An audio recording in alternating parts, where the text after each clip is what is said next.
as I said in the pre-match during the toss also, we have given couple of overs, that have gone for like 25, 26 runs. And even when you score 200 runs, it really comes down to what, 180 or 175 in 19 overs. So the momentum changes and, the bowlers all of a sudden they're under pressure. So I don't really mind it. You can get hit. But what is important is, try something different. Let's say you're looking for a Yorker. If it's not working, try something different. Don't just think that it will happen. And I've always told my bowlers, you may get hit for 4 sixes in an over, but the 2 balls that you save, ultimately in a high scoring game, those are the 2 deliveries that will help you win the game. Because a lot of bowlers at times after getting hit for 4 or 5 sixes, they're, let's just get done with it. No, that one boundary, even if it's, let's say you, instead of a 6, you get hit for 2 4s, that can help you win the game. I don't know if they believe in that theory or not, but I feel it works. Tell me the difficulty or ease, perhaps it is easy for you, of being former captain, senior player, this great big guy in the team who has the captaincy with someone else, and a game's not going according to plan, and sort of trying not to give too much advice. No, that right from the very start, between me and Jadeja, he knew last season itself that he will be given a chance to captain this year. So he knew about it, he got enough time to prepare.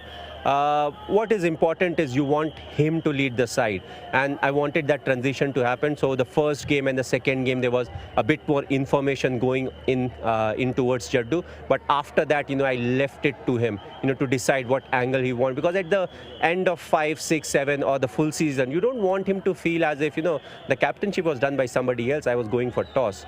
So it was a gradual transition where I said, okay, this is what I'll do. I will take care of the fielding angles and everything for the first game, second game.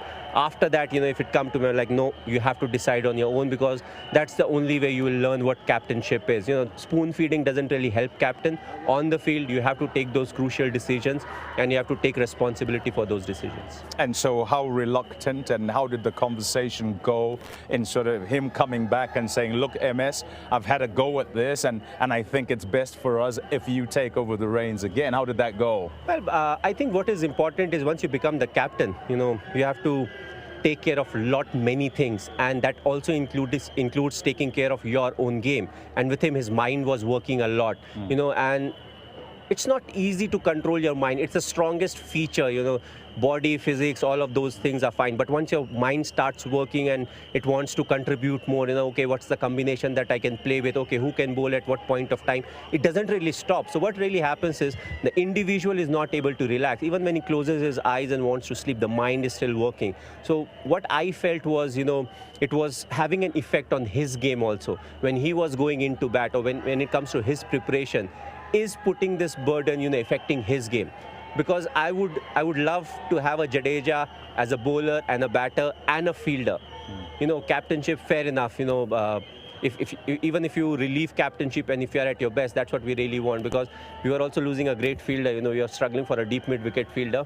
Still, we have dropped 17, 18 catches. So that's a matter of concern. Okay, and for you, like riding a bike?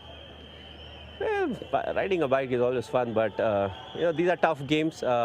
Hopefully we'll come back strong. There are a few new bowlers who are part of the side. It's important for them to keep learning from every game, because you don't want the bowlers to be lost. If you see bowlers, why a Bravo or a Pretoria, they know what they're doing. So you give them information, then you back off. But a lot of times with the younger bowlers, you don't really know what they'll come up with. So you have to give them field, you have to talk to them.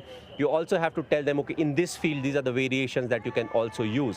Because it's a very lonely place. Once they have the ball in their hand, they are on their own. It's easy for us batsmen to criticize them at times, but there's a lot of pressure on the bowlers. And slowly, once they get matured, that's the time they start really, soaking up that pressure, and they want to be under the pump. So it's good to see Mukesh doing the job for us. He took a few games, but he's bowling well with the new ball. And also, when they have played a lot of underage cricket and first-class cricket, you can get away with a lot of things. But over here, you can't really get away with too many things. So you have to be very consistent. You need to know what you're doing, and you have to accept the shortcomings. Unless you accept the shortcomings, the process of becoming strong in the areas where you're weak takes more time. So acceptance and honesty is very key.